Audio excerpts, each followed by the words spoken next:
Right, so we've come to this far into the season, and if anybody has stayed on board for this long, I say thank you. And if there's any other show you want me to review that's about to come up, then let me know in the comments. Just do that. But I just want to say thank you. Now let's talk about Shadowhunters, right?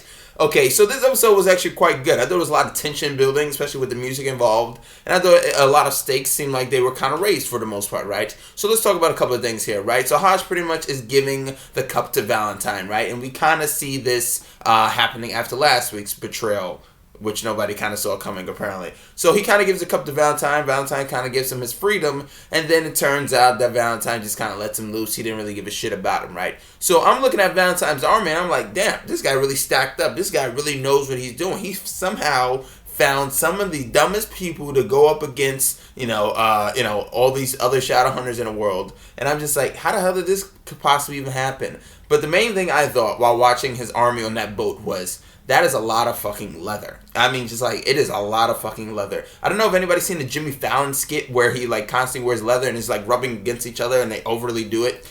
That's what I thought is probably on that ship. You just hear constant rubbing leather.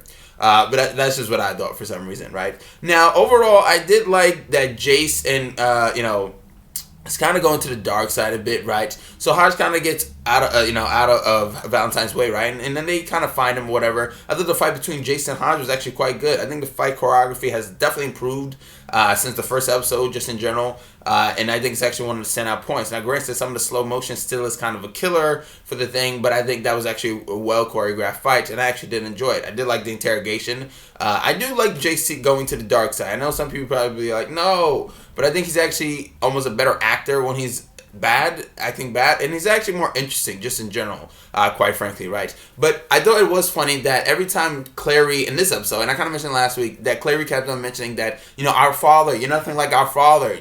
Jace was just like, just stop mentioning that. I know we're related. It's hard enough to keep down my erection as it is, but you just keep on bringing up this thing.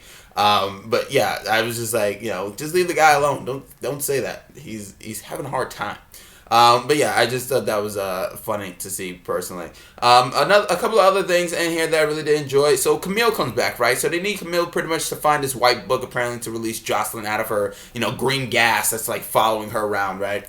And get her out of this spell. So they open the thing up, and Raphael's not having it. He's not going to help them, whatever. And then they kind of betray Raphael, I guess, for the most part, distract him. And he's kind of pissed off. That kind of ends the vamp relationship that they kind of have with the Shadowhunters, and now he kind of sees Simon as an enemy. That's kind of bad to see, but let's see how that goes. But Camilla, I thought was actually quite interesting. Her jump scare, I thought was actually quite good, and quite frankly, I thought they actually added a little bit more backstory, quite frankly, and made her more better of a character a little bit by giving her a relationship with Magnus in the past. I thought that was good.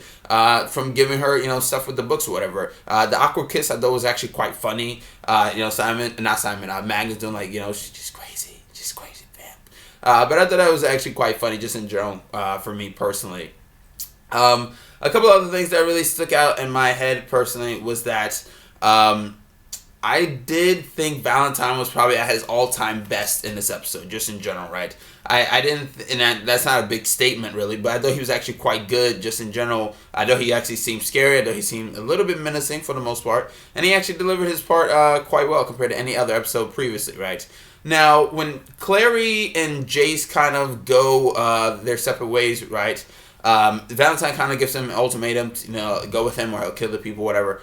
I did like that scene, personally. It's just that the only negatives I would have to say is Clary's face at the very end. Her crying face just is not good. Quite frankly, it's just kind of cringeworthy. It's like a very loud, like, it looked like she's like going all over the place. But it was very cringeworthy to kind of watch her crying face as Jace is like leaving. It's like, no, don't go.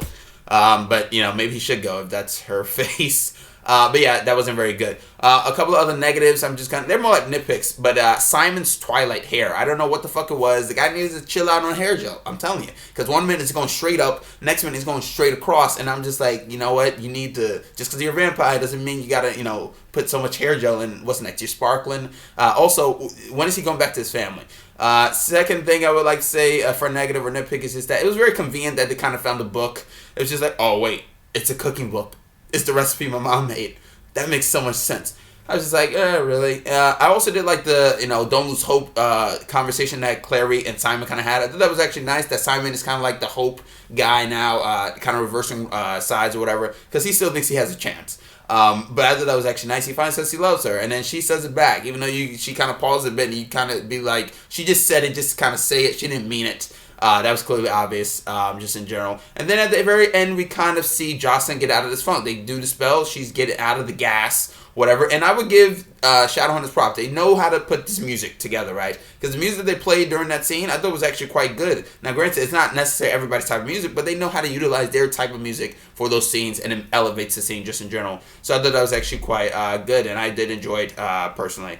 But yeah, she gets out of it. They kind of celebrate Valentine starting up his army with Jace, and that's kind of how we end this episode. Now, this was the spring finale. I don't know when they return back, but I'm really looking forward to it. But yeah, once again, I just wanted to say thank you to everybody that has kind of stayed on board here. And if there's any other show that is starting soon or it's about to premiere, whatever, a new season, then let me know in the comments if you want me to look at it. But yes, comment, subscribe, and like. I'm Chris Smith, and I'm signing out.